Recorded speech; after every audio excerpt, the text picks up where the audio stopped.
নমস্কাৰ, আজি বনালোঁ কণবিলাহী পোৰা চাটনি। এনেকৈ মই তাৱা ওপৰত বিলাহীকেইটা ৰাখি পুৰি লৈছোঁ, লগতে ৰচুন কেইফুটামানো দি লৈছোঁ।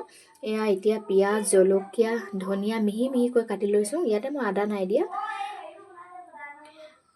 এনেকৈ খাই কিন্তু বহুত ভাল লাগে দেই। এয়া হৈ গৈছে। এতিয়া গোটেইখিনি একেলগ কৰি কিনে পিটিকি ল'ম ভালদৰে, আৰু লগতে এতিয়া অকণমান কেঁচা তেল দি দিছোঁ, ইঞ্জিন তেল দিছোঁ, তেতিয়া বেছি ভাল লাগে খাবলৈ।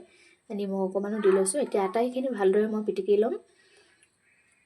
এতিয়া যিহেতু চবৰ ঘৰতে কণবিলাহী পোৱা যায়েই, আৰু এনেদৰে বহুত ভাল লাগে খাবলৈ। আপোনালোকেও খাই চাবচোন, আৰু কোনে কোনে খাই বাৰু এনেকৈ জনাব দেই। এয়া হৈ গৈছে, মই ধুনীয়াকৈ চব মিলাই লৈছোঁ। আপোনালোকে কোনে কোনে খাই জনাব কিন্তু। মোক কিন্তু বিৰাট ভাল লাগে এনেকৈ খাই।